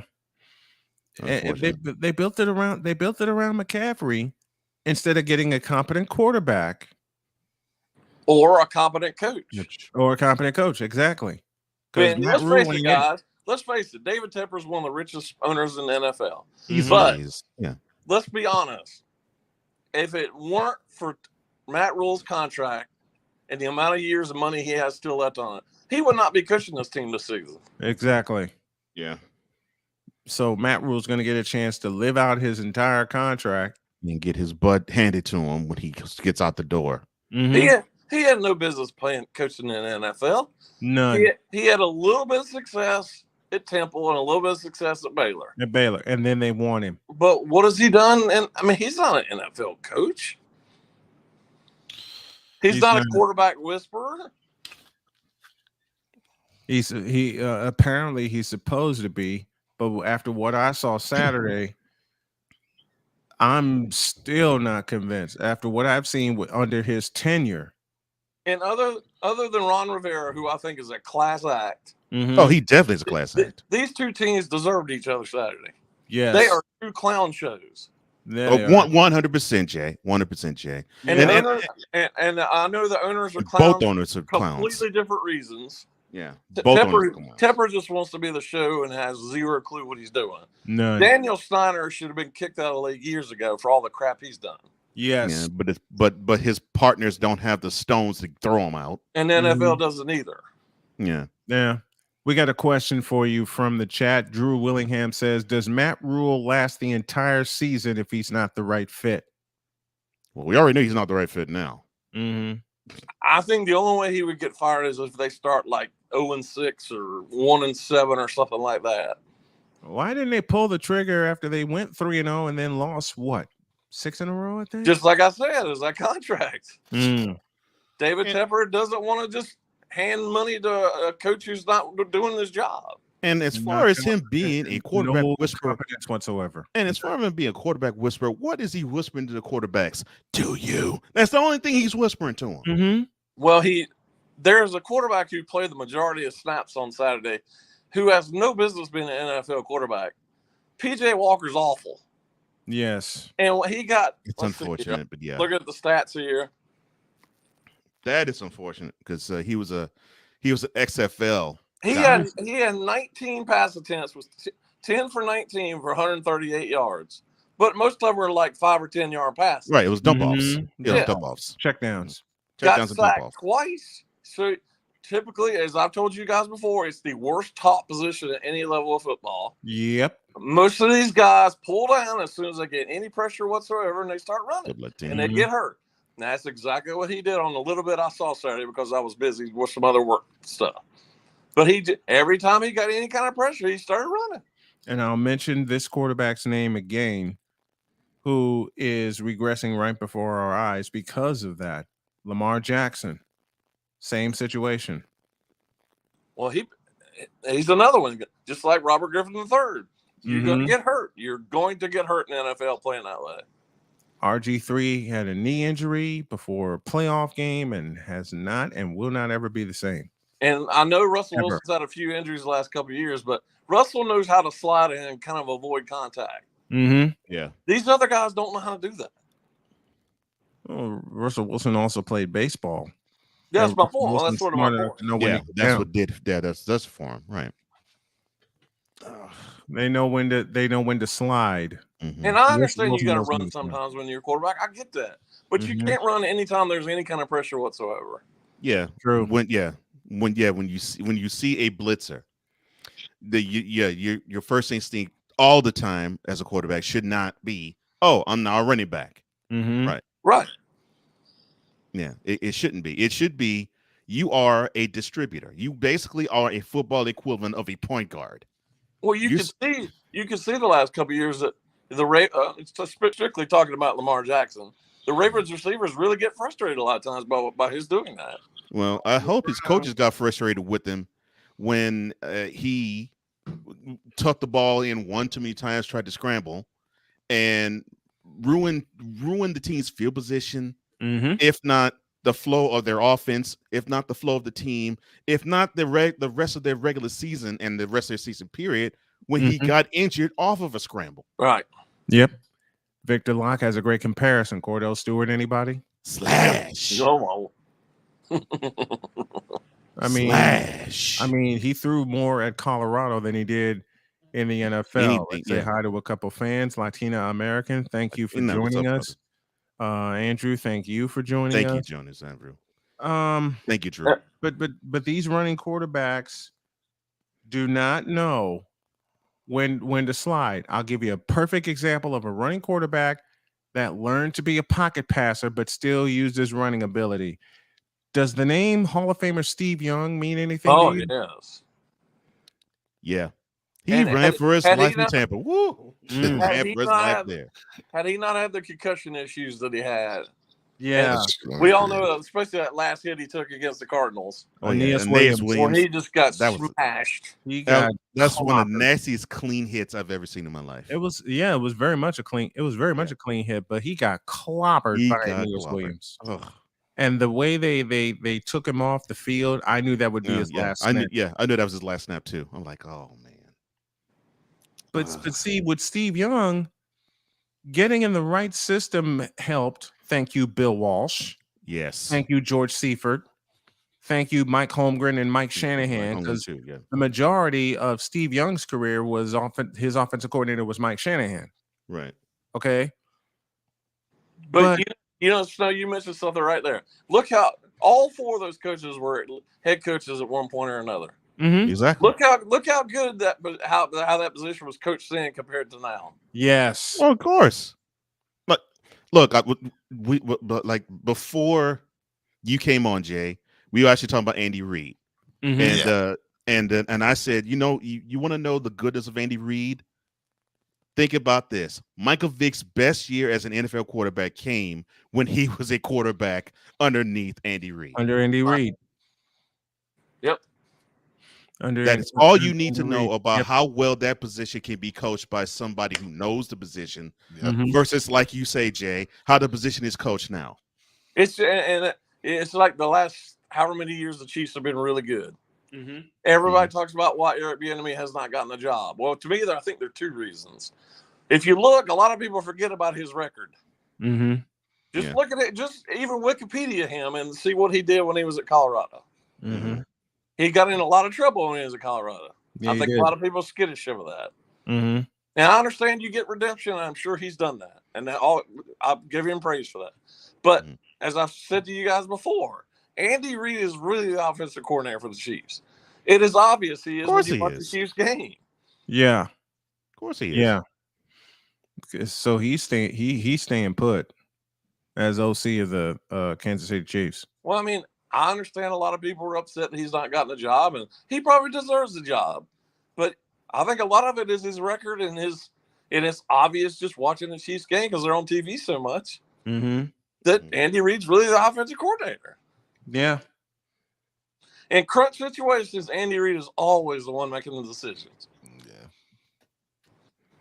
And that's not going to change. Nor should it. Nor should it. I was about to say, and why should it change? I was just about to say that. Why should it change? You know, Andy Reid's record speaks for itself. He's one of the best coaches ever, probably. He definitely is one of the best offensive minds in the recent. No question recent about memory. it. Especially now. I mean, he's so creative in what he does. Yeah. Very much so. And he kind of adapts with whatever quarterback he has. Yeah. And that Say that that is again, what makes Jay. him brilliant. Say That is that what- again. right. That point He right kind there. of That's what makes adapts him with brilliant. whatever quarterback he has. That is what makes him brilliant right there. I mean, he didn't have a Mahomes type quarterback when he was with the Eagles. No, he didn't.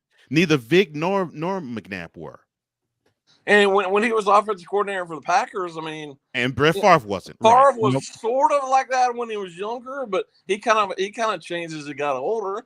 Yeah, And became more of a gunslinger than anything else. he was more of a pocket passer gunslinger when he started to win MVPs. Yeah. Jay Spivey joining us here on the program as he does every Monday at the bottom of hour number 2. Jay, thank you so much. A wonderful conversation. We'll do it again next week. Thank you, guys. Have a great week. Every day, Dave. Jay Spivey joining us here.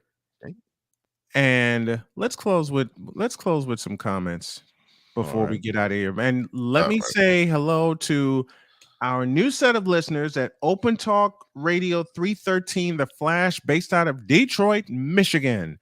So we got the upper part of the Midwest tuning in to us. What up, Detroit? Now, they'll hear a tape delay version of the show as well, and then we'll get everything together and link up with them next week. To the feedback zone. Even though you're an SF homer, I'll give you Steve Young. Thank you, because Steve Young had to learn to be a pocket passer. Because he was a scrambler first. Yeah, he was totally a scrambler. His years in Tampa Bay and his years with the Los Angeles Express taught me that. Yeah, and it's very his very rudimentary years with the 49ers. He was a scrambler. Yeah, overrated, you say. 6 touchdown passes in the Super Bowl. What has Tom Brady done? Of course, he's going to say that. Of course, he's going to say that about Steve Young. Okay. Yeah, of course, and he'll say things about others in the same vein. Like that one. I don't remember asking you a thing. Yep.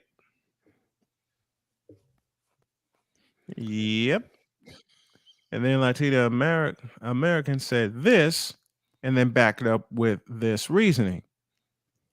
In many cases, I agree with that. See, it's a valid point. I'm saying this. It's been proven. This dude, what's Donahue, whatever the guy in the NBA. Yeah, Tim Donahue. Yeah, I'm saying the referee. Yeah. I could imagine this.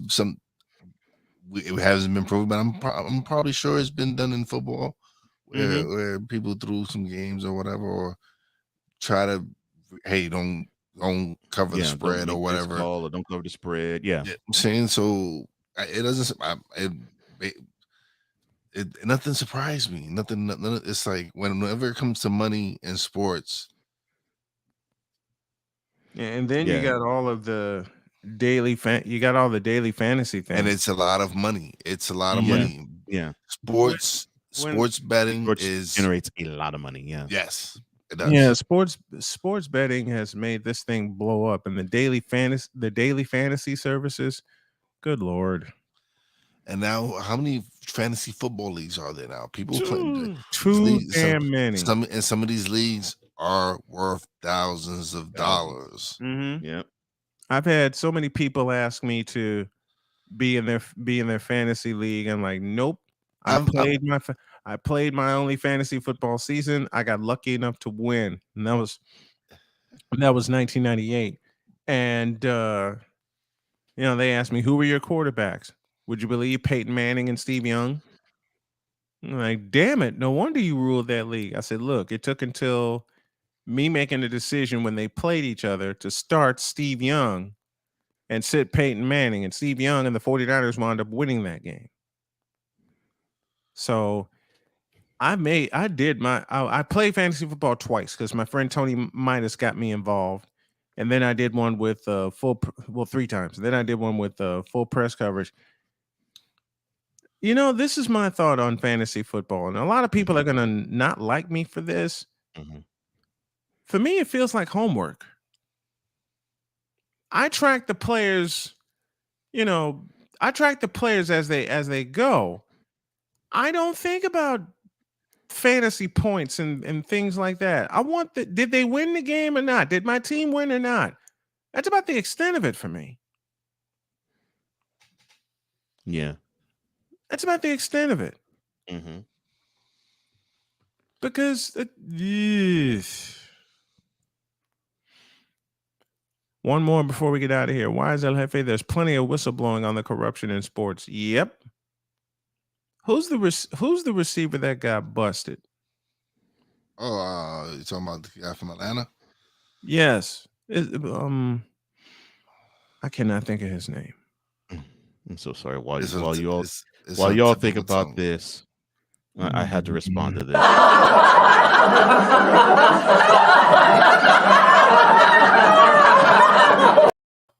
Is it Riddle? Ridley. The one that was busted for gambling. Oh yeah. Calvin Ridley. Yeah. And there are stupid people in this world that compare Ridley's situation to Deshaun Watson's situation. That's not even close. It's not even the same ballpark. Tell not even them the that. same league. Oh Tell my them that. gosh. Gambling versus ejaculating on hoes. Massage therapist. There isn't a no. And I came very close to saying the N-word with it. Yeah, I know. Yeah, I know. You had to hit the brakes. Yeah. Hard. Yeah.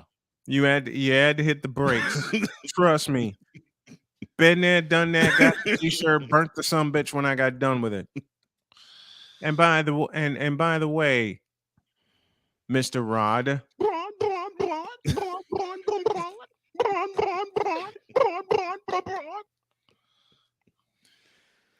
That's the second sound I played all day with us. All right, I gotta take care of a puppy. We gotta get on out of here. But give me that bump one more time, please. Sure thing, sir. Sure thing. Here we go. 'Cause we take this job so serious. What in the all types of blue hell? This is Snowman in the Morning with Cole Johnson.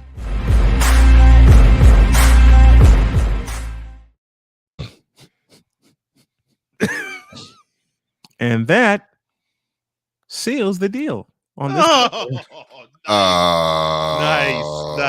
But hold on. Bad dad joke. I know. I'll Bad give you dad that joke. I'll give you that on that though.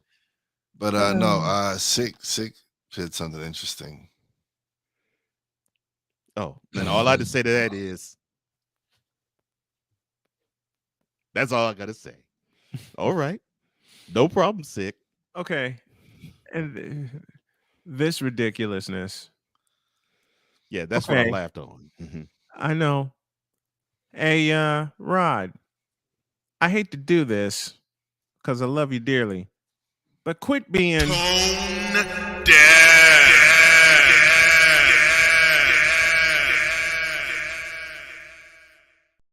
Please. Wait a minute. One more. I know we said we're getting out of here, but one more. Where is it? Oh, Rocky. Where are you? Okay. Hey, Rod, do this. You know your damn role and shut your damn mouth.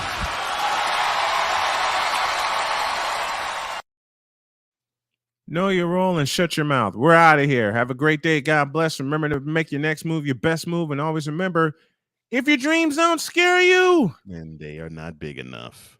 Dream big, do bigger. And Rod, I love you, but know your role and shut your mouth. We're out of here. See you tomorrow. Peace out. 'Cause we take this job so serious. What in the all types of blue hell? This is Snowman in the Morning with